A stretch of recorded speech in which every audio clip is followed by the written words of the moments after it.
Instant cold packs are compact, ready-to-use cold therapy options that deliver fast relief the moment you need it the most. This is a single-use disposable cold pack that activates in seconds. Inside is a water pouch and chemical mix. When you squeeze or fold the pack, the internal barrier ruptures, triggering a chemical reaction that rapidly lowers in temperature. Because it doesn't require ice, freezing or refrigeration or any preparation, it's ideal for first aid kits, sports bags, vehicles, workplaces, or anywhere you might need immediate cold therapy. Instant cold therapy is a tried and true first aid measure that helps reduce swelling and inflammation. Applying cold slows blood flow to the injured area, helping limit swelling and internal bleeding in soft tissue injuries. Numb pain and ease soreness. Cold helps dull pain signals and soothe pain from sprains, strains, bruises, muscle aches, and overuse injuries. And finally, speed up early recovery by reducing swelling and limiting tissue damage soon after the injury, or overuse of cold therapies can prevent long-term problems.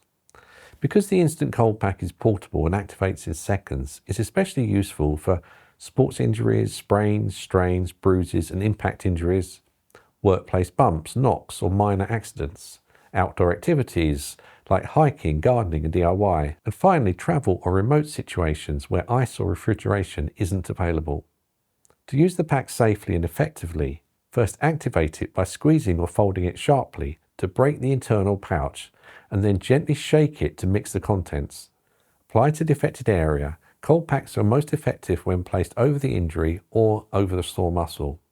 Use a barrier if necessary. Ideally, wrap the pack in a thin cloth or towel before placing it on the skin, especially if the pack is very cold.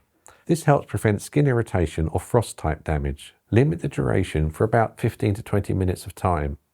Overuse can damage tissues or sensation.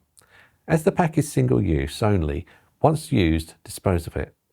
Avoid using cold packs if the area has open wounds or broken skin, the injury is inflamed or bleeding severely. In those cases, seek medical help. The person has poor circulation or a cold sensitivity like vascular conditions or diabetes, where cold therapy may not be suitable. And finally, the pack feels uncomfortably cold or you notice numbness when you must remove it immediately.